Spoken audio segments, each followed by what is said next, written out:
ಎಲ್ಲ ಆತ್ಮೀಯ ಗೆಳೆಯರಿಗೆ ವಂದಿಸುತ್ತಾ, ಹಿಂದೆ ಪ್ರಾಣಾಯಾಮದ 3 ಮೆಟ್ಟಲುಗಳನ್ನು ನೋಡಿಕೊಂಡವು. ಈಗ 4ನೇ ಮೆಟ್ಟಿಲಲ್ಲಿ ಹಿಂದೆ ಮಾಡಿ ಮುಗಿಸಿ ಮುಂದೆ ಹೋಗಬಹುದಾದಂತಹ ಪ್ರಾಣಾಯಾಮಗಳು. ಹಿಂದೆ ನಾದಾನುಲೋಮ, ವಿಭಾಗೀಯ ಪ್ರಾಣಾಯಾಮ, ಭಸ್ತ್ರಿಕಾ ಕ್ರಿಯೆಗಳು, ಹಸ್ತಭಸ್ತ್ರಿಕಾ ಮತ್ತು ದೌತಿ ಕ್ರಿಯೆಗಳು, ಮುಖ ದೌತಿ, ನಾಸಿಕ ದೌತಿ, ಹೀಗೆ ಬಹಳಷ್ಟು ಮಾಡಿದ್ವಿ. ಈಗ ಮುಂದಿನ ಹಂತ ಸಾವಿತ್ರಿ ಪ್ರಾಣಾಯಾಮ, ನಾಡಿ ಕ್ರಿಯೆಗಳು, ಥೈರಾಯ್ಡ್ ಸಂಬಂಧವಾದ ಉಸಿರಾಟ ಮತ್ತು ಭ್ರಾಮರಿ ಕ್ರಿಯೆ, ಧ್ಯಾನ, ಹೀಗೆ ಒಂದೊಂದೇ ಮೆಟ್ಟಲುಗಳನ್ನು ಗಮನಿಸುತ್ತಾ ಹೋಗೋಣ. ಮುಖ್ಯವಾಗಿ ಕುಳಿತುಕೊಳ್ಳುವ ಭಂಗಿ ಇದು ವಜ್ರಾಸನ. ಸಾಧ್ಯವಾದಷ್ಟು ಈ ವಜ್ರಾಸನದಲ್ಲಿ ಕುಳಿತುಕೊಂಡ್ರೆ ಒಳ್ಳೆಯದು ಮುಂದಿನ ಎಲ್ಲ ಕ್ರಿಯೆಗಳಿಗೆ. ಕಾಲು ನೋವು ಬಂದರೆ ಕೆಳಗಡೆ ಸ್ವಲ್ಪ ಮೆತ್ತಿಗಿರುವ ಬಟ್ಟೆ ಅಥವಾ ಹಾಸಿಗೆ ಮೇಲೆಲ್ಲ ಕುಳಿತು ಪ್ರಯತ್ನ ಮಾಡ್ಬೋದು. ಆಗಾಗ ಪ್ರಯತ್ನ ಮಾಡ್ತಾ ಇದ್ರೆ ಕ್ರಮೇಣ ಸಾಧ್ಯವಾಗುತ್ತೆ. ಮತ್ತು ಮುದ್ರೆಗಳ ಬಗ್ಗೆ ನಾನು ಹೇಳಿಲ್ಲ. ಮುದ್ರೆಗಳು ನೋಡಿ, ಹೆಬ್ಬೆರಳು ಮತ್ತು ತೋರು ಬೆರಳು ಸೇರಿಸಿದ್ರೆ ಚಿನ್ ಮುದ್ರೆ. ಅದರಲ್ಲಿ ಈ 3 ಬೆರಳುಗಳನ್ನ ಹೀಗೆ ಮೇಲ್ಮುಖವಾಗಿ ಮುಡಿಸ್ಕೊಂಡಿರ್ಬೇಕು. ಅದು ಅಂಜಲಿಬದ್ಧ ಚಿನ್ಮುದ್ರೆ ಅಂತ ಕರಿತೀವಿ. ಅದೇ ಸ್ಥಿತಿಯಲ್ಲಿ 3 ಬೆರಳುಗಳನ್ನ ಮಡಚಿಕೊಂಡ್ರೆ ಇದಕ್ಕೆ ಚಿನ್ಮಯಿ ಮುದ್ರೆ ಅಂತ ಕರಿತೀವಿ. ಚಿನ್ಮಯಿ. ಹಾಗೆ ಹೆಬ್ಬೆರಳುಗಳನ್ನ ಮಡಚಿ ಎಲ್ಲಾ ಬೆರಳುಗಳನ್ನ ಮಡಚ್ಕೊಳೋದ್ರಿಂದ ಆದಿಮುದ್ರೆ ಅಂತ ಕರಿತೀವಿ. ಯಾಕೆಂದ್ರೆ ತಾಯಿ ಗರ್ಭದಲ್ಲಿರುವಾಗ ಮಗು ಈ ಮುದ್ರೆಯನ್ನ ಹಿಡ್ಕೊಂಡಿರುತ್ತೆ. ಹಾಗೆ ಹೆಬ್ಬೆರಳು, ಮಧ್ಯದ ಬೆರಳು, ತೋರು, ಉಂಗುರದ ಬೆರಳನ್ನ ಮಡಚಿ ತೋರು ಬೆರಳು ಮತ್ತು ಕಿರು ಬೆರಳನ್ನ ನೇರ ಮಾಡೋದ್ರಿಂದ ಮೃಗೀಯ ಮುದ್ರೆ, ಅಂದ್ರೆ ಮೃಗದ ಮುಖದ ರೀತಿ ಕಾಣೋದ್ರಿಂದ ಇದು ಮೃಗೀಯ ಮುದ್ರೆ. ಇದು ನಮ್ಮ ಹೊಳ್ಳೆಗಳನ್ನ ಒತ್ತಿ ಹಿಡ್ಕೊಳ್ಳೋದಕ್ಕೆ ಅನುಕೂಲ ಮಾಡುತ್ತೆ. ಇದು ಪ್ರಾರಂಭದ 4 ಮುದ್ರೆಗಳು. ಮುಂದಿನ ಮುದ್ರೆಗಳನ್ನ ಆಮೇಲೆ ತಿಳ್ಕೊಳ್ಳೋಣ. ಈಗ ಮೊದಲನೇದಾಗಿ ಈ ಚಿನ್ಮುದ್ರೆ ಇಟ್ಕೊಳ್ಳೋಣ. ಬಲಗೈಯನ್ನ ಮೃಗೀಯ ಮುದ್ರೆ ಮಾಡೋಣ. ಸಾವಿತ್ರಿ ಪ್ರಾಣಾಯಾಮದಲ್ಲಿ ಮುಖ್ಯವಾದ ಅಂಶ ಅಂದ್ರೆ ನಾವು ಉಸಿರನ್ನು ಎಳ್ಕೊಳ್ಳುವಾಗ ಎಣಿಸಿಕೊಳ್ಳುವ ಅಂಕೆಗಳು ಮತ್ತು ಉಸಿರನ್ನ ಹಿಡಿದಿಕ್ಕೋಬೇಕು. ಅದು ಅಂಕೆಗಳು ತಿಕ್ಕುಣವಾಗ್ತವೆ. ಇವಾಗ 2 ಅಂಕೆ ನಾವು ಎಳ್ಕೊಂಡ್ರೆ 4 ಅಂಕೆಯಷ್ಟು ಉಸಿರನ್ನ ಹಿಡಿದಿಕ್ಕೋಬೇಕು, ಕುಂಭಕ ಸ್ಥಿತಿ. ನಂತರ 8 ಅಂಕೆಯಷ್ಟು ನಿಧಾನವಾಗಿ ಉಸಿರನ್ನ ಹೊರ ಹಾಕ್ತಾ ಬರಬೇಕು. ಯಾಕಂದ್ರೆ ಪ್ರಾಣಾಯಾಮದಲ್ಲಿ ಮುಖ್ಯವಾಗಿ ನಮಗೆ ನಮ್ಮ ಉಸಿರಾಟವನ್ನು ನಮ್ಮ ಹತೋಟಿಗೆ ತಗೋಬೇಕಾಗುತ್ತೆ. ಅದರ ಮುಖ್ಯ ಉದ್ದೇಶನೇ ಪ್ರಾಣಾಯಾಮ. ಆ ಹತೋಟಿಯನ್ನು ನಾವು ಒಂದೊಂದೇ ಹಂತವಾಗಿ ತಗೊಳ್ತಾ ಹೋಗಬಹುದು. ಈಗ ಮೊದಲು ಮಾಡೋಣ. ಎಡಹಸ್ತ ಚಿನ್ಮುದ್ರೆಯಲ್ಲಿ, ಬಲಹಸ್ತ ಮೃಗೀಯ ಮುದ್ರೆಯಲ್ಲಿ ಬಲಹೊಳ್ಳೆ ಮುಚ್ಕೊಳ್ಳೋಣ. ಎಡಹೊಳ್ಳೆಯಿಂದ ಉಸಿರನ್ನು ತಗೊಳ್ಳೋಣ. 2 ಎಣಿಕೆ, 1, 2, 2 ಹೊಳ್ಳೆಯನ್ನ ಅದನ್ನು ಹಿಡ್ಕೊಳ್ಳೋಣ. ತಗೊಂಡಿರುವ ಉಸಿರನ್ನ ಅಲ್ಲೇ ಹಿಡಿದಿಕೊಳ್ಳೋಣ. 1, 2, 3, 4. ಈಗ ಎಡಹೊಳ್ಳೆ ಮುಚ್ಚಿ ಬಲಹೊಳ್ಳೆಯಿಂದ ಬಿಡೋಣ. 1, 2, 3, 4, 5, 6, 7, 8. ಇದು ಒಂದು ಸುತ್ತ ಆಯ್ತು. ಹಾಗೆ ಒಂದು 4 ರಿಂದ 5 ಸುತ್ತನ್ನ ಮಾಡಬಹುದು ನಾವು. ಬಲಹೊಳ್ಳೆ ಮುಚ್ಚಿ ಎಡಹೊಳ್ಳೆಯಿಂದ ಪೂರಕ ಅಂದ್ರೆ ಉಸಿರನ್ನ ತಗೊಳ್ಳೋದು. 1, 2, 2 ಹೊಳ್ಳೆಯನ್ನ ಮುಚ್ಚಿ ಉಸಿರನ್ನ ಹಿಡಿದಿಕೊಳ್ಳೋದು. 1, 2, 3, 4. ಈಗ ಬಲಹೊಳ್ಳೆಯಿಂದ ಉಸಿರನ್ನ ಬಿಡೋದು. 1, 2, 3, 4, 5, 6, 7, 8. ಈಗ ಮನಸ್ಸಿನಲ್ಲಿ ಎಣಿಕೆ ಮಾಡ್ತಾ ಹೋಗ್ಬೋದು. 1, 2, 1, 2, 3, 4. 1, 2, 3, 4, 5, 6, 7, 8. 1, 2, 1, 2, 3, 4. 1, 2, 3, 4, 5, 6, 7, 8. ಈಗ ಹೊಳ್ಳೆಯ ಬದಲಾವಣೆ ಮಾಡ್ಕೊಬಹುದು. ಈಗ ಎಡಹೊಳ್ಳೆ ಮುಚ್ಕೊಳ್ಳೋಣ. ಬಲಹೊಳ್ಳೆಯಿಂದ ಉಸಿರನ್ನು ತಗೊಳ್ಳೋಣ. 2 ಎಣಿಕೆ, 1, 2. 2 ಹೊಳ್ಳೆಯನ್ನು ಮುಚ್ಚಿ ಉಸಿರನ್ನೆಲ್ಲ ಹಿಡಿದಿಕೊಳ್ಳೋಣ. ಕುಂಭಕ 1, 2, 3, 4. ಈಗ ಎಡಹೊಳ್ಳೆಯಿಂದ ಉಸಿರನ್ನು ಬಿಡೋಣ. 8 ಎಣಿಕೆವರೆಗೂ ನಿಧಾನವಾಗಿ ಬಿಡ್ತಾ ಬರಬೇಕು. ನಮ್ಮ ಉಸಿರನ್ನು ನಮ್ಮ ಹತೋಟಿಗೆ ತಗೋಬೇಕು. 1, 2, 3, 4, 5, 6, 7, 8. ಹೀಗೆ ಒಂದು 3 ರಿಂದ 4 ಬಾರಿ ಮಾಡೋಣ. 1 2 1 2 3 4 1 2 3 4 5 6 7 8 1 2 1 2 3 4 1 2 3 4 5 6 7 8 1 2 1 2 3 4 1 2 3 4 5 6 7 8. ಇದು ಸಾವಿತ್ರಿ ಪ್ರಾಣಾಯಾಮ. ಸಾವಿತ್ರಿ ಪ್ರಾಣಾಯಾಮದ ಮುಖ್ಯವಾದ ಅಂಶ, ನಾವು ಏನು ಎಣಿಕೆ ತಗೋತೀವಿ ಅದನ್ನ ದಿಗ್ಗುಣ ಮಾಡಿ ಹಿಡಿದಿಟ್ಕೋಬೇಕು, ಅದನ್ನ ದಿಗ್ಗುಣ ಮಾಡಿ ಹೊರ ಬಿಡಬೇಕು. ಇವಾಗ 2 ತಗೊಂಡ್ರೆ 4 ಹಿಡಿದಿಟ್ಕೋಬೇಕು, 8 ಬಿಡಬೇಕು. 4 ತಗೊಂಡ್ರೆ 4 ಉಸಿರನ್ನ ತಗೊಂಡ್ರೆ 8 ಎಣಿಕೆವರೆಗೂ ಹಿಡಿದಿಟ್ಕೋಬೇಕು, 16 ಎಣಿಕೆವರೆಗೂ ಬಿಡ್ತಾ ಹೋಗ್ಬೇಕು. ಹಾಗೆ ಅದನ್ನ ಆಗಾಗ್ಗೆ ಒಂದೊಂದೇ ಹಂತವಾಗಿ ನಾವು ಜಾಸ್ತಿ ಮಾಡ್ತಾ ಹೋಗ್ಬೋದು. ನಮ್ಮ ಧಾರಣ ಶಕ್ತಿ, ನಮ್ಮ ಉಸಿರನ್ನ ಹಿಡಿದಿಟ್ಕೊಳ್ಳುವ ಶಕ್ತಿಯನ್ನ ಮತ್ತು ಉಸಿರು ಹೊರ ಬಿಡುವಾಗ ತಡ್ಕೊಳ್ಳುವಂತಹ ಒಂದು ಶಕ್ತಿಯನ್ನ ಹೆಚ್ಚು ಮಾಡ್ತಾ ಹೋಗ್ಬೋದು. ಇದರಲ್ಲಿ ಯಾವ ಹಂತಕ್ಕೆ ಬೇಕಾದ್ರೂ ಹೋಗ್ಬೋದು. 2 3 4 5 6 8 10 12ವರೆಗೂ ಹೋಗ್ಬೋದು. ಅದಕ್ಕೆ ಬಹಳ ಸಾಧನೆ ಬೇಕಾಗುತ್ತೆ. ಈಗ ಮುಂದಿನ ಮುಖ್ಯವಾದ ಹಂತ ನಾಡಿ ಕ್ರಿಯೆಗಳು. ಪ್ರಾಣಾಯಾಮದಲ್ಲಿ ಮುಖ್ಯವಾದ ಅಂಶಗಳಂದ್ರೆ ನಾಡಿ ಅಂದ್ರೆ ಉಸಿರು. ಅದನ್ನ ನಮ್ಮ ಹತೋಟಿಗೆ ತಗೊಳ್ಳೋದೇ ಅದರ ಮುಖ್ಯವಾದ ಗುರಿ. ಈ ನಾಡಿ ಕ್ರಿಯೆಗಳನ್ನ ನಾವು ಬೇರೆ ಬೇರೆ ಸಂಸ್ಕೃತದಲ್ಲಿ ಅದಕ್ಕೆ ಬೇರೆ ಬೇರೆ ಹೆಸರಿನಿಂದ ಕರೀತಾ ಬರ್ತೀವಿ. ಇವು ನೋಡಿ, ಎಡಹೊಳ್ಳೆ, ನಾವು ಬಲಹೊಳ್ಳೆ ಮುಚ್ಚಿ ಎಡಹೊಳ್ಳೆಯಲ್ಲೇ ಉಸಿರಾಟ ಮಾಡಿದ್ರೆ ಅದೇ ಹೊಳ್ಳಲ್ಲಿ ತಗೊಳ್ಳೋದು, ಅದೇ ಹೊಳ್ಳಲ್ಲಿ ಬಿಟ್ರೆ ಅದನ್ನ ಚಂದ್ರನಾಡಿ ಕ್ರಿಯೆ ಅಂತ ಕರಿತೀವಿ. ಹಾಗೆ ಎಡಹೊಳ್ಳೆ ಮುಚ್ಚಿ ಬಲಹೊಳ್ಳೆಯಲ್ಲೇ ಉಸಿರಾಟ ಮಾಡಿದ್ರೆ ಅದನ್ನ ಸೂರ್ಯನಾಡಿ ಕ್ರಿಯೆ ಅಂತ ಕರಿತೀವಿ. ಈ ಎಡಹೊಳ್ಳೆ ಚಂದ್ರನಾಡಿ ಅಂತ ಯಾಕೆ ಕರೀತಾರೆ ಅಂದ್ರೆ, ಎಡಹೊಳ್ಳೆಯಲ್ಲಿ ಉಸಿರಾಟ ಮಾಡೋದ್ರಿಂದ ದೇಹದ ಉಷ್ಣಾಂಶ ಕಡಿಮೆ ಆಗಿ ದೇಹ ತಂಪಾಗುತ್ತೆ, ಚಂದ್ರನ ತಂಬೆಲರಿನ ಹಾಗೆ ಎಡಹೊಳ್ಳೆ ಮುಚ್ಚಿ ಬಲಹೊಳ್ಳೆಯಲ್ಲಿ ಉಸಿರಾಟ ಮಾಡೋದ್ರಿಂದ ದೇಹದ ಉಷ್ಣಾಂಶ ಏರಿಕೆ ಆಗುತ್ತೆ. ಯಾವಾಗಲಾದ್ರೂ ಶೀತ ಪ್ರವೃತ್ತಿ ಅಂತಿಂದ ಬಂದಾಗ ಇದನ್ನ ಪ್ರಯೋಗ ಮಾಡಬಹುದು. ಆಮೇಲೆ ಈ ಹೊಳ್ಳೆಯಲ್ಲಿ ತಗೊಳ್ಳೋದು, ಈ ಹೊಳ್ಳೆಯಲ್ಲಿ ಬಿಡೋದು, ಅದೆಲ್ಲ ಇರುತ್ತೆ. ಸಂಸ್ಕೃತದಕ್ಕೆ ಎಡಹೊಳ್ಳೆಯಲ್ಲಿ ತಗೊಳೋದಕ್ಕೆ ಇಡಾ ನಾಡಿ ಅಂತ ಕರೀತಾರೆ ಎಡಹೊಳ್ಳೆ. ಬಲಹೊಳ್ಳೆನ ಪಿಂಗಳ ನಾಡಿ ಅಂತ ಕರೀತಾರೆ. ಇಡ ಮತ್ತು ಪಿಂಗಳ ಎರಡಕ್ಕೂ ಮಧ್ಯೆ ಇರೋದು ಸುಷುಮ್ನ ನಾಡಿ. ನಾವು ಕುಂಭಕ ಮತ್ತು ಶೂನ್ಯಕದಲ್ಲಿ ಅದನ್ನು ಉಪಯೋಗಿಸ್ತೀವಿ. ನಾವು ಈ ಚಂದ್ರನಾಡಿ ಸೂರ್ಯ ನಾಡಿಯನ್ನೇ ಉಪಯೋಗ ಮಾಡ್ತಾ ಬರೋಣ. ಇದಕ್ಕೂ ಮುಖ್ಯವಾಗಿ ಎಡಹಸ್ತ ಚಿನ್ಮುದ್ರೆಯಲ್ಲಿ, ಬಲಹಸ್ತ ಮೃಗೀಯ ಮುದ್ರೆಯಲ್ಲಿ. ಇದನ್ನ ನಾವು ಮೊದಲ ಹಂತ 9ರಿಂದ ನಾವು ಮಾಡ್ತಾ ಹೋಗ್ಬೋದು. ಮೊದಲ ಮೆಟ್ಟಿಲು 9. ಇವಾಗ 9ವರೆಗೂ ತಗೋತೀವಿ, ಒಂದು 5ವರೆಗೂ ಹಿಡಿದಿಟ್ಕೊತೀವಿ, 9ವರೆಗೂ ಬಿಡ್ತೀವಿ. ಆ ತರ ಮಾಡ್ತಾ ಬರ್ಬೋದು. ಮುಂದಿನ ಹಂತ ನಾವು 9ರಿಂದ 12, 16 ಆ ತರ ನಮ್ಮ ಶಕ್ತಿ ಅನುಸಾರ ಮಾಡ್ತಾ ಹೋಗ್ಬೋದು. ಈಗ ಮೊದಲನೇದಾಗಿ ಎಡಹಸ್ತ ಚಿನ್ಮುದ್ರೆಯಲ್ಲಿ, ಬಲಹಸ್ತ ಮೃಗೀಯ ಮುದ್ರೆ. ಬಲಹೊಳ್ಳೆ ಮುಚ್ಕೊಳ್ಳೋಣ, ಎಡಹೊಳ್ಳೆಯಲ್ಲೇ ಉಸಿರಾಟ ಮಾಡೋಣ. ಚಂದ್ರನಾಡಿ ಕ್ರಿಯೆ 9ವರೆಗೂ ಎಣಿಸೋವರೆಗೂ ತಗೊಳ್ಳೋಣ, 9 ಎಣಿಸೋವರೆಗೂ ಬಿಡ್ತಾ ಬರೋಣ. ಪ್ರಾರಂಭ. 1 2 3 4 5 6 7 8 9. ಅದೇ ಹೊಳ್ಳೆಯಲ್ಲೇ ಬಿಡೋಣ. 1 2 3 4 5 6 7 8 9. ಹೀಗೆ ಮನಸ್ಸಲ್ಲಿ ಎಣಿಕೆ ಮಾಡ್ಕೊಳ್ಳುತ್ತಾ ನಾವು ಉಸಿರನ್ನ ತಗೊಳ್ಳೋದು ಬಿಡೋದು. ಉಸಿರು ತಗೊಳ್ಳುವಾಗ ಹೊಟ್ಟೆ ಚೆನ್ನಾಗಿ ಉಬ್ಬಿಸ್ಬೇಕು, ಉಸಿರನ್ನ ಬಿಡುವಾಗ ಹೊಟ್ಟೆ ಒಳಗೆ ಎಳ್ಕೊಬೇಕು ಮತ್ತು ಮೂಲಬಂಧ ಮಾಡಬೇಕು. ಇವಾಗ ಉಸಿರು ತಗೊಳ್ಳೋಣ. 1 2 3 4 5 6 7 8 9. ಬಿಡೋಣ. 1 2 3 4 5 6 7 8 9. ಹೀಗೆ ಮನಸ್ಸಿನಲ್ಲಿ ಎಣಿಕೆ ಮಾಡ್ಕೊಳ್ಳುತ್ತಾ ಇನ್ನೊಂದು 2 3 ಸುತ್ತನ್ನ ಮಾಡೋಣ.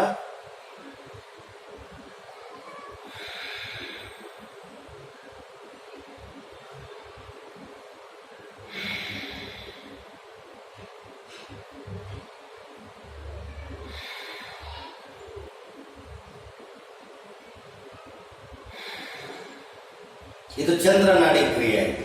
ಈಗ ಎಡಹೊಳ್ಳೆ ಮುಚ್ಚಿ ಬಲಹೊಳ್ಳೆಯಲ್ಲೇ ಉಸಿರಾಟ ಮಾಡೋಣ. ಇದನ್ನ ಸೂರ್ಯನಾಡಿ ಕ್ರಿಯೆ, ಪಿಂಗಳ ನಾಡಿ ಅಂತ ಕರಿತೀವಿ. ಉಸಿರನ್ನ ತಗೊಳ್ಳೋಣ ಬಲಹೊಳ್ಳೆಯಿಂದ. 1 2 3 4 5 6 7 8 9. ಅದೇ ಹೊಳ್ಳೆಯಿಂದ ಬಿಡೋಣ.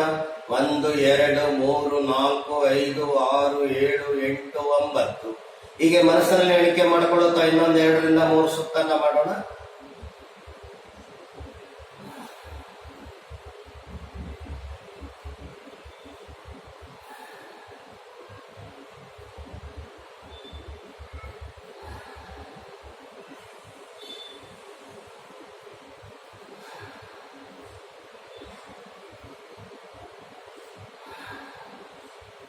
ಇದು ಸೂರ್ಯನಾಡಿ ಕ್ರಿಯೆ.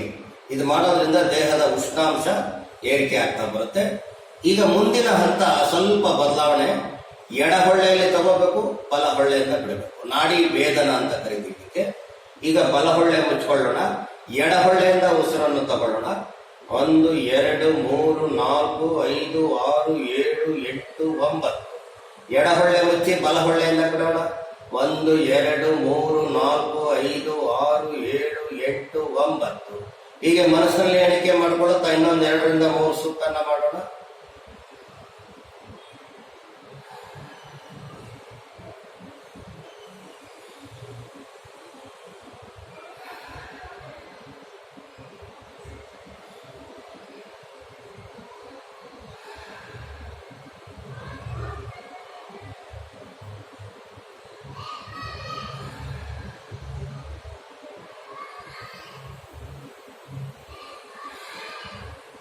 ನಿಲ್ಲಿಸೋಣ.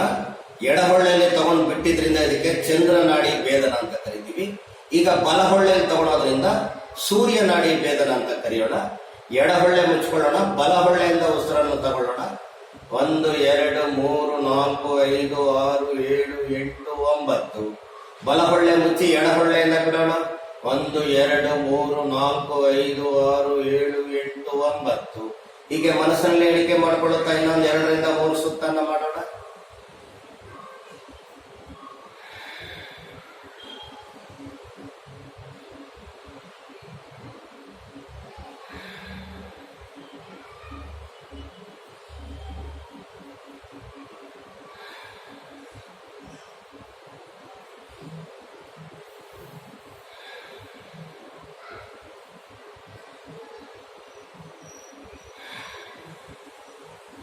ಇದು ಸೂರ್ಯನಾಡಿ ಭೇದನ ಆಯಿತು.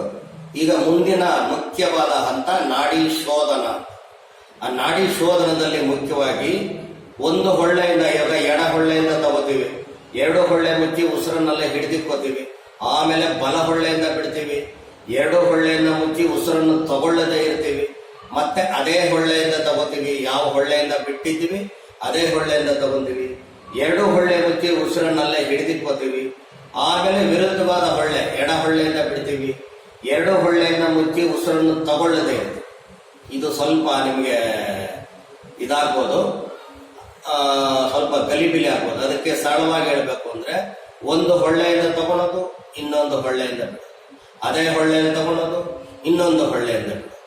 ತಗೊಂಡಾಗ 2 ಹೊಳ್ಳೆ ಮುಚ್ಚಿ ಕುಂಭಕ, ಬಿಟ್ಟಾಗ 2 ಹೊಳ್ಳೆ ಮುಚ್ಚಿ ಶೂನ್ಯ ಅಷ್ಟೇ. ಅಂದ್ರೆ ಕಾಲಕ್ರಮೇಣ ಗೊತ್ತಾಗುತ್ತೆ, ಅದ್ರ ಬಗ್ಗೆ ತಲೆ ಕೆಡಿಸ್ಕೊಳ್ಳೋದು ಬೇಡ. ಮೊದಲು ಮಾಡೋಣ. ಬಲ ಹೊಳ್ಳೆ ಮುಚ್ಕೊಳ್ಳೋಣ, ಎಡ ಹೊಳ್ಳೆಯಿಂದ ಉಸಿರನ್ನು ತಗೊಳ್ಳೋಣ. 1 2 3 4 5 6 7 8 9. 2 ಹೊಳ್ಳೆಯನ್ನು ಮುಚ್ಚಿ ಉಸಿರನ್ನ ಹಿಡಿದುಕೊಳ್ಳೋಣ. 1 2 3 4 5. ಈಗ ಬಲ ಹೊಳ್ಳೆಯಿಂದ ಉಸಿರನ್ನ ಬಿಡೋಣ. 1 2 3 4 5 6 7 8 9. 2 ಹೊಳ್ಳೆಯನ್ನು ಮುಚ್ಚಿ ಉಸಿರನ್ನು ತಗೊಳ್ಳದೇ ಇರೋಣ. 1 2 3 4 5.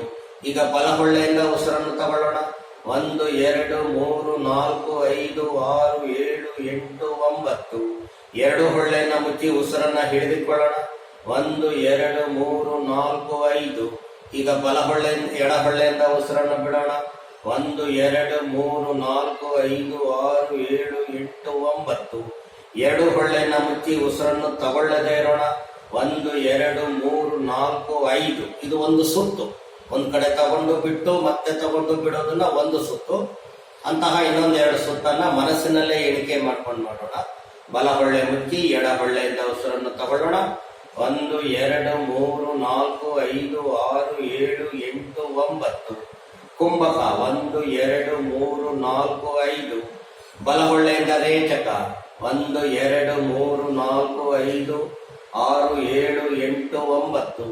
ಎರಡು ಹೊಳ್ಳೆಯನ್ನ ಮುಚ್ಚಿ ಉಸಿರನ್ನು ತಗೊಳ್ಳದೇ ಇರೋಣ. 1 2 3 4 5. ಬಲ ಹೊಳ್ಳೆಯಲ್ಲಿ ಪೂರಕ 1 2 3 4 5 6 7 8 9. ಎರಡು ಹೊಳ್ಳೆಯನ್ನ ಮುಚ್ಚಿ ಕುಂಭಕ 1 2 3 4 5. ಎಡ ಹೊಳ್ಳೆಯಿಂದ ಬಿಡೋಣ. 1 2 3 4 5 6 7 8 9. ಎರಡು ಹೊಳ್ಳೆ ಮುಚ್ಚಿ ಉಸಿರನ್ನು ತಗೊಳ್ಳದೇ ಇರೋಣ. 1 2 3 4 5. ಹೀಗೆ ಮನಸ್ಸಿನಲ್ಲಿ ಎಣಿಕೆ ಮಾಡಿಕೊಳ್ಳುತ್ತಾ ಇನ್ನೊಂದು ಸುತ್ತನ್ನ ಮಾಡೋಣ.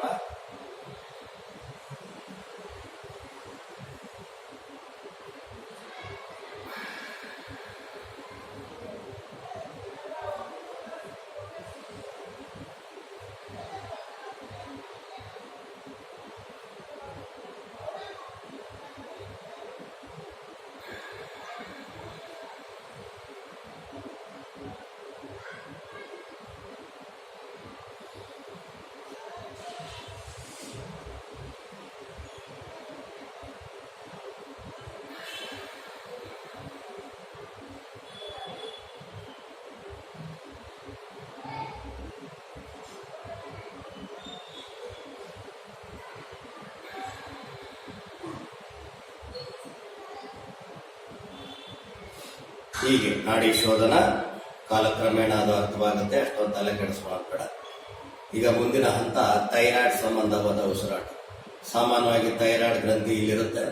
ಅದು ಸ್ರವಿಸುವ ಅಂದ್ರೆ ಅದು ಸುರಿಸುವ ಒಳಸ್ರವಿಕೆ ಈ ಒಂದು ಗ್ರಂಥಿಯ ಒಂದು ಇದರಿಂದ ದೇಹಕ್ಕೆ ಬಹಳಷ್ಟು ಪ್ರಯೋಜನ ಉಪಯೋಗ ಇರುತ್ತೆ. ಇದರ ಸರಿಯಾಗಿ ಉಪಯೋಗ ಇಲ್ಲದೆ ಅಥವಾ ಅದು ತೊಂದರೆಗೊಳಗಾದಾಗ ಸಾಮಾನ್ಯವಾಗಿ ಹೆಣ್ಮಕ್ಳಿಗೆ ಈ ತೊಂದರೆ ಸ್ವಲ್ಪ ಜಾಸ್ತಿ ಇರುತ್ತೆ. ಕಾಲು ನೋವಾದ್ರೆ ಬದಲಾಯಿಸ್ಕೊಂಡ್ಬಿಡಿ.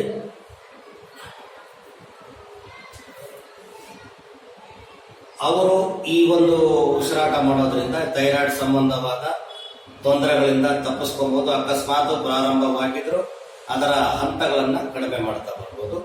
ಮುಖ್ಯವಾಗಿ ನಾವು ಉಸಿರನ್ನ ಹೊರಬಿಡುವಾಗ ಇಲ್ಲಿ ಉಸಿರನ್ನ ತಡಿಬೇಕು, ತಡೆದು ಶಬ್ದ ಹೊರಡಿಸ್ಬೇಕು. ಆಮೇಲೆ ಉಸಿರು ತಗೊಳ್ಳುವಾಗ, ಉಸಿರು ಬಿಡುವಾಗ ಬಲ ಹೊಳ್ಳೆ ಮುಚ್ಚಿ ಎಡ ಹೊಳ್ಳೆಯಿಂದ ಉಸಿರನ್ನು ಹೊರ ತಗೊಳ್ಳುವಾಗ ತಡಿಬೇಕು, ಶಬ್ದ ಹೊರಡಿಸ್ಬೇಕು ಆದಷ್ಟು. ಬಿಡುವಾಗ ಬಲ ಹೊಳ್ಳೆ ಮುಚ್ಚಿ ಎಡ ಹೊಳ್ಳೆಯಿಂದ ಬಿಡ ಮಾಡೋಣ.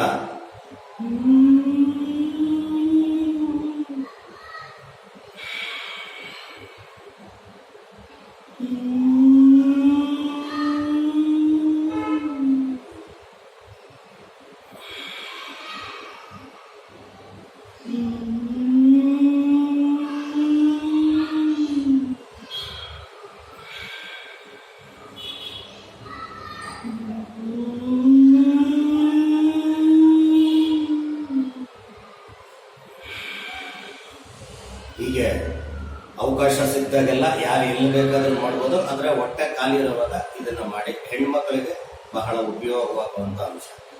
ಮುಂದಿನ ಹಂತ ಮುಖ್ಯವಾದದ್ದು ಭ್ರಾಮರಿ ಕ್ರಿಯೆ. ಭ್ರಮರ ಅಂದ್ರೆ ತುಂಬಿ. ಅದು ತನ್ನ ರೆಕ್ಕೆ ಆಡಿಸೋದ್ರಿಂದ ಬರೋ ಶಬ್ದ ನಮ್ಗೆ ಗುಂಗಿ ಅಂತ ಕೇಳುತ್ತೆ. ಅದನ್ನ ನಾವು ಹೊರಡಿಸ್ಬೇಕು. ಯಾವ ರೀತಿ ಅಂದ್ರೆ ಕಿವಿಯ ನಾಲಿಗೆಗಳನ್ನ ಹೆಬ್ಬೆರಳಿನಿಂದ ಗಟ್ಟಿಯಾಗಿ ಮುಚ್ಚಬೇಕು. ರೆಪ್ಪೆಗಳನ್ನ ತೋರು ಬೆರಳು ಮತ್ತು ಮಧ್ಯದ ಬೆರಳಿಂದ ಮೃದುವಾಗಿ ಮುಚ್ಚಬೇಕು.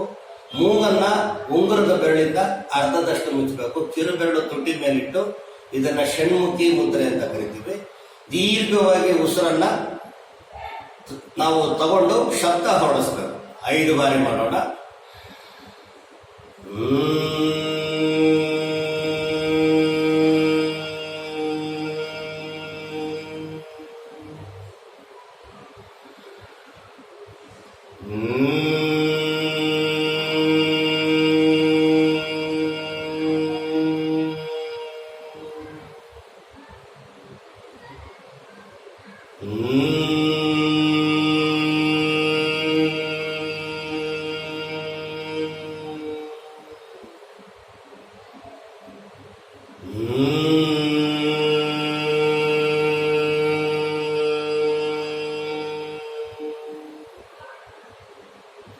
ಇದು ಭ್ರಾಮರಿ ಕ್ರಿಯೆ ಅಂದ್ರೆ ಭ್ರಮರದ ಹಾಗೆ ಶಬ್ದ ಹೊರಡಿಸೋದು.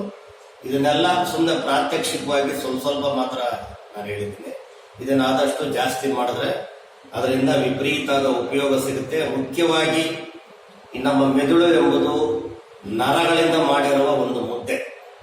ಆ ನರಗಳು ಪ್ರತಿ ಕ್ಷಣ ಲಕ್ಷಗಟ್ಟಲೆ ಸಂಕೇತಗಳನ್ನ ಕಳಿಸ್ತಾ ಇರ್ತವೆ, ತಗೊಂತಾ ಇರ್ತವೆ, ಅಲ್ಲಿ ವಿಶ್ಲೇಷಣೆ ಮಾಡ್ತಾ ಇರ್ತವೆ, ನೆನಪಿನ ಇದಕ್ಕೆ ಹೋಗ್ತವೆ, ಶಾಖೆಗೆ ಹೋಗ್ತವೆ, ಅಲ್ಲಿಂದ ನೆನಪು ತಗೊಂತವೆ, ವಿಶ್ಲೇಷಣೆ ಮಾಡುತ್ತೆ. ನಮಗೆ ಎಲ್ಲ ತಿಳಿಸೋದು ಪ್ರಪಂಚ ನಾವು ಅರಿಯೋದೇ ಈ ಮೆದುಳಿನಿಂದ. ಆ ಮೆದುಳು ಲಕ್ಷಗಟ್ಟಲೆ ಕೋಟಿಗಟ್ಟಲೆ ನರಗಳು ಸೇರಿ ಮುದ್ದೆ ಆಗಿರೋದ್ರಿಂದ ಈ ಎಲೆಕ್ಟ್ರಿಕ್ ವೈರ್ ತರ ಮುದ್ದೆ. ಪ್ರತಿ ಎಲೆಕ್ಟ್ರಿಕ್ ವೈರಲ್ಲೂ ಕರೆಂಟ್ ಹರಿಯುತ್ತೆ, ಆದ್ರೆ ಅದ್ರ ಮೇಲೆ ಒಂದು ಪೊರೆ ಇರುತ್ತೆ, ಸ್ಲೀವ್. ಆ ಪೊರೆ ಹರಿದು ಒಂದಕ್ಕೊಂದು ವೈರು ತಗಂತು ಅಂದ್ರೆ ಅದು ಶಾರ್ಟ್ ಆಗುತ್ತೆ, ಬೆಂಕಿ ಹತ್ಕೊಳ್ಳುತ್ತೆ. ಇದೇ ನಮ್ಮ ಮೆದುಳಿನ ಸಂಕೇತಗಳು. ಆ ನರದ ಮೇಲಿರುವ ಪೊರೆ ಏನಾದರೂ ಕಳಚಿ ಅಥವಾ ಹರಿದು ಒಂದರ ಸಂಕೇತ ಇನ್ನೊಂದಕ್ಕೆ ಹೋದ್ರೆ ನಮ್ಮ ಎಲ್ಲಿಯ ಸಂಕೇತಗಳು ಎಲ್ಲೆಲ್ಲಿಗೋ ಹೋಗ್ತವೆ. ಅದೇ ಒಂದು ರೀತಿಯ ಈ ಮನೋವೈಜ್ಞಾನಿಕದಲ್ಲಿ ಅದನ್ನ ಫೋಬಿಯಾ ಅಥವಾ ಮೇನಿಯಾ ಅಂತಾರೆ, ಒಂಥರ ಭ್ರಮೆ. ಆ ಭ್ರಮೆಯಿಂದ ಅವರಿಗೆ ಭಯ ಹುಟ್ಟಬಹುದು, ಏನೇನೋ ಭ್ರಮೆಗಳಾಗ್ಬೋದು, ಅದವ್ರಿಗೆ ನಿಜಾನೇ ಆಗ್ಬೋದು. ಸಾಮಾನ್ಯವಾಗಿ ನರ ಸಂಬಂಧಿ ಈ ಮನೋವೈದ್ಯರು ಈ ಭ್ರಾಮರಿ ಕ್ರಿಯೆನ ಬಹಳ ಜಾಸ್ತಿ ಮಾಡಿಸ್ತಾರೆ. ಯಾಕಂದ್ರೆ ನರಗಳಲ್ಲಿ ಒಂದಕ್ಕೊಂದು ತಾಕದ ಹಾಗೆ, ಒಂದರ ಸಂಕೇತ ಇನ್ನೊಂದಕ್ಕೆ ಹೋಗದ ಹಾಗೆ ಮೆದುಳಿನ ಮತ್ತು ನರಮಂಡಲದ ಅತಿ ಉತ್ತಮವಾದ ವ್ಯಾಯಾಮ ಅಂದ್ರೆ ಈ ಭ್ರಾಮರಿ ಕ್ರಿಯೆ. ಆದಷ್ಟು ಅದನ್ನ ಜಾಸ್ತಿ ಮಾಡೋಣ, ಅವಕಾಶ ಸಿಗ್ತಾಗಿಲ್ಲ. ಈಗ ಹೆಚ್ಚು ಕಮ್ಮಿ ಕೊನೆ ಹಂತಕ್ಕೆ ಬಂದಾಗ ಇನ್ನ ಬಹಳಷ್ಟು ಇದೆ. ಈ ಒಡುತಿಟ್ಟದ ಕೊನೆ ಹಂತಕ್ಕೆ ನಾವು ಬಂದಾಗ ಧ್ಯಾನಕ್ಕೆ ಹೋಗೋಣ. ಧ್ಯಾನ ಬಹಳ ಮುಖ್ಯವಾದದ್ದು. ಪ್ರಾಣಾಯಾಮದ ಗುರಿ ಮನಸ್ಸಿನ ಶಾಂತಿಗೋಸ್ಕರ ನಾವು ಧ್ಯಾನ ಮಾಡಬೇಕಾಗುತ್ತೆ. ಆ ಶಾಂತಿ ಎಲ್ಲೂ ಹೊರಗಡೆಯಿಂದ ಎಲ್ಲೂ ಬರಲ್ಲ.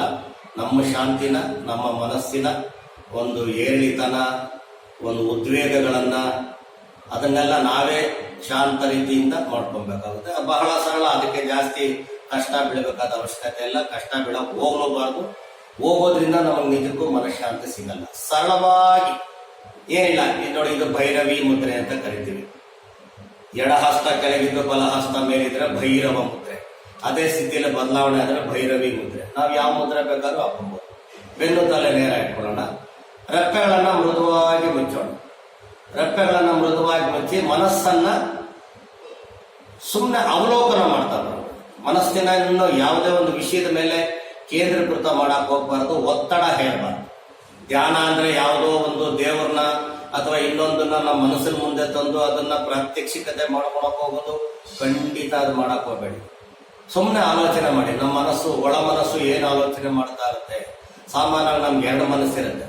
ನಮ್ಮ ನಿಜವಾದ ಆಲೋಚನೆಗಳು ಒಳಗಿರ್ತವೆ ಮತ್ತು ಸಮಾಜಕ್ಕೆ ನಮ್ಮ ಮುಖವನ್ನು ತೋರಿಸುವ, ಅಂದ್ರೆ ಒಂದು ಶೋಧಕದ ಮುಖಾಂತರ ಹೊರಬರುವಂತಹ ನಮ್ಮ ಮನಸ್ಸು ಬೇರೆ ಇರುತ್ತೆ.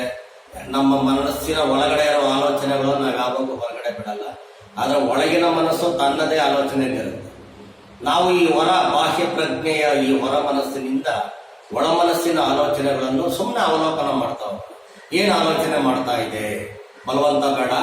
ಬಲವಂತ ಮಾಡೋದ್ರಿಂದ ಏನಾಗುತ್ತೆ ಅಂದ್ರೆ ಒಂದೇ ಸಾರ್ತಿ ಯಾರಿಗೂ ಯಾವುದೇ ಒಂದು ವಿಷಯನ ಕೇಂದ್ರೀಕೃತ ಮಾಡಿ ಮನಸ್ಸಿನ ಮುಂದೆ ತಂದುಕೊಳಕ್ ಆಗಲ್ಲ. ನಾವು ಬಲವಂತ ಮಾಡಕ್ ಹೋಗಿ ಆ ವಿಷಯ ಬರಲಿಲ್ಲ ಅಂದ್ರೆ ಆಮೇಲೆ ನೀವು ಧ್ಯಾನದಿಂದ ಎದ್ದಾಗ ಮನಸ್ಸು ವ್ಯಗ್ರವಾಗುತ್ತೆ. ಸುಮ್ಮನೆ ಕೋಪ ಬರುತ್ತೆ, ಜಗಳ ಭಾವೆಲ್ಲ ಆಗುತ್ತೆ. ಆದ್ರಿಂದ ಬಲವಂತ ಬೇಡ. ಸುಮ್ಮನೆ ನೆಮ್ಮದಿಯಾಗಿ ಕುಳಿತುಕೊಂಡು, ಏನೋ ತಲೆ ಕೆಡಿಸ್ಕೊಳ್ಳೋದು ಬೇಡ. ನೆಮ್ಮದಿಯಾಗಿ ಆರಾಮಾಗಿ ಕುಳಿತುಕೊಂಡು ನಮ್ಮ ಹೊರ ಮನಸ್ಸಿನಿಂದ, ಹೊರಗಡೆ ನಾವು ಏನ್ ಜಗತ್ತನ್ನ ವ್ಯವಹಾರ ಮಾಡ್ತಾ ಇದ್ದೀವಿ ಆ ಮನಸ್ಸಿನಿಂದ ಒಳ ಮನಸ್ಸು ಅಂದ್ರೆ ನಮ್ಮ ಆಲೋಚನಾ ಮನಸ್ಸಿನಲ್ಲಿ ನಡೆಯುತ್ತಿರುವ ಒಂದು ಚಟುವಟಿಕೆಗಳು, ಅದು ನಿರಂತರವಾಗಿ ಚಂಚಲವಾಗಿರುತ್ತೆ ಆ ಮನಸ್ಸು. ಆ ಚಂಚಲತೆಯನ್ನ ಸುಮ್ಮನೆ ಅವಲೋಕನ ಮಾಡ್ತಾ ಬರೋಣ, ಅಷ್ಟೇ ಸಾಕು. ನೆಮ್ಮದಿಯಾಗಿ ಕುಳಿತುಕೊಳ್ಳೋಣ. ಒಳ ಮನಸ್ಸಿನ ಆಲೋಚನೆಗಳನ್ನು ಕೇವಲ ಅವಲೋಕನ ಮಾತ್ರ ಮಾಡ್ತಾನೆ. ಆ ಒಳ ಮನಸ್ಸು ಬಹಳ ಚಂಚಲ ಚಿತ್ತವಾದದ್ದು. ಒಂದು ಕ್ಷಣ ನಿಂತಲ್ಲಿ ನಿಲ್ಲಲ್ಲ ಅದು. ಅದರ ಆಲೋಚನೆಗಳನ್ನು ನಿರಂತರವಾಗಿ ಅವಲೋಕನ ಮಾಡ್ತಾ ಬರೋದ್ರಿಂದ ಈ ಅವಲೋಕನದ ಕ್ರಿಯೆ ಅದರ ಮೇಲೆ ಪ್ರಭಾವ ಬೀರಿ ನಿಧಾನವಾಗಿ ಒಳ ಮನಸ್ಸಿನ ಚಂಚಲತೆ, ಚಪಲತೆಗಳು ಕಡಿಮೆ ಆಗ್ತಾ ಬರುತ್ತೆ. ಆದ್ರೆ ಅದು ಬಹಳ ಕಾಲ ಬೇಕಾಗುತ್ತೆ. ಒತ್ತಾಯ ಮಾಡಬೇಡಿ, ಬಲವಂತವಾಗಿ ಯಾವುದು ಬೇಡ. ಸುಮ್ಮನೆ ನಮ್ಮ ಮನಸ್ಸಿನ ಶಾಂತಿಗಾದ್ರೂ ನೆಮ್ಮದಿಯಾಗಿ ಕುಳಿತುಕೊಂಡ್ಬಿಡೋಣ. ಯಾವುದೇ ಒತ್ತಡ ಕೊಡಬಾರದು. ಮನಸ್ಸನ್ನ ಇದನ್ನೇ ಆಲೋಚನೆ ಮಾಡು, ಅದನ್ನೇ ಮಾಡುವಂತ ಆಲೋಚನೆಗೆ ಒತ್ತಾಯ ಮಾಡಬಾರದು. ಮನಸ್ಸು ಏನು ಆಲೋಚನೆ ಮಾಡುತ್ತೋ ಅದನ್ನು ಬಿಟ್ಟುಬಿಡಿ. ಸುಮ್ಮನೆ ಗಮನಿಸುತ್ತಾ ಅವಲೋಕನ ಮಾತ್ರ ಮಾಡಿ. ಮೇಲ್ಮುಖದ ಅವಲೋಕನ ಮಾತ್ರ ಆಗಲಿ. ನಮ್ಮ ಕೈಲಿ ಎಷ್ಟೊತ್ತು ಸಾಧ್ಯವೋ ಅಷ್ಟೊತ್ತು ಮಾತ್ರ, ಅದಕ್ಕೂ ಬಲವಂತ ಬೇಡ. ಗಂಟೆ ಕುಳಿತುಕೊಳ್ಳೋದು ಅದೆಲ್ಲ ಮಾಡಕ್ ಹೋಗ್ಬೇಡಿ. ಮೊದಲು ಒಂದು 5-10 ನಿಮಿಷ ಸಾಕು. ಆಮೇಲೆ ಬೇಕಾದ್ರೆ ಅದು ಅವಧಿನ ನಾವು ಜಾಸ್ತಿ ಮಾಡ್ತಾ ಬರ್ಬೋದು. ನಿರಂತರವಾದ ಅವಲೋಕನ ಮಾಡ್ತಾ ಬರೋಣ, ಅಷ್ಟೇ ಸಾಕು. ಇನ್ನೇನು ಒತ್ತಾಯ ಬೇಡ. ಈ ನಿರಂತರವಾದ ಅವಲೋಕನದಿಂದ ಮುಂದೆ ಒಂದು ದಿನ ನಮ್ಮ ಮನಸ್ಸು ಸ್ಥಿಮಿತಕ್ಕೆ ಬರುತ್ತೆ, ಒಂದು ಕಡೆ ನಿಲ್ಲುತ್ತೆ. ಅದು ಗಡಿಯಾರದ ಪೆಂಡಲಂ ರೀತಿ ಓಡಾಡ್ತಾ ಇರುತ್ತೆ ಹಾಗೆ ಹೀಗೆ. ನಾವು ಅವಲೋಕನ ಮಾಡ್ತಾ ಬಂದ್ರೆ ಅದಕ್ಕೆ ಒಂದು ತಡೆ ಬಂದು ನಿಧಾನವಾಗಿ ಅದರ ಚಲನೆ ಕಡಿಮೆ ಆಗ್ತಾ ಬಂದು ಕೊನೆಗೆ ಒಂದಿನ ನಿಂತು ಬಿಡುತ್ತೆ. ಅಲ್ಲಿವರೆಗೂ ಸಹನೆಯಿಂದ ಕಾಯಬೇಕು, ಅಷ್ಟೇ ಧ್ಯಾನ. ನಿರಂತರವಾದ ಈ ಅವಲೋಕನದಿಂದ ಮೇಲೆ ಬರೋಣ. ಮನಸ್ಸನ್ನ ಸಹಜವಾದ ಸ್ಥಿತಿಗೆ ಮಾಡಿಕೊಳ್ಳೋಣ. ಯಾವುದೇ ಒತ್ತಡ ಬೇಡ, ಜಂಜಟ ಬೇಡ.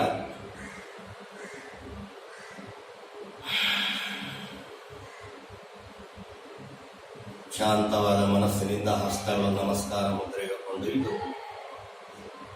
ಸಹನೆಯನ್ನು ಬೇಡುವ ಮಂತ್ರವನ್ನು ಹೇಳಿಕೊಳ್ಳೋಣ. ಸರ್ವೇ ಜನ ಸುಖಿನಃ ಸರ್ವೇ ಸಂತು ನಿರಾಮಯ ಸರ್ವೇ ಭದ್ರಾಣಿ ಪಶ್ಯಂತು ಮಾ ಕಶ್ಚಿತ್ ದುಃಖಭಾಗ್ಭವೇತ್. ಓಂ ಶಾಂತಿ ಶಾಂತಿ ಶಾಂತಿ. ಮುಂದೆ ಬಗ್ಗೆ ನಮಸ್ಕರಿಸುತ್ತಾ ಮೇಲೆ ಬರೋಣ. ಹರಿ ಓಂ. ಇಲ್ಲಿಗೆ 4ನೇ ಮೆಟ್ಟಲು ಮುಗಿದಿದೆ. ಮುಂದೆ ಮತ್ತಷ್ಟು ಪ್ರಾಣಾಯಾಮದ ವಿಷಯಗಳನ್ನ ಮುಂದಿನ ಮೆಟ್ಟಲುಗಳಲ್ಲಿ ನಾವು ತಿಳಿಯುತ್ತಾ ಹೋಗೋಣ. ಎಲ್ಲರಿಗೂ ನಮಸ್ಕಾರ.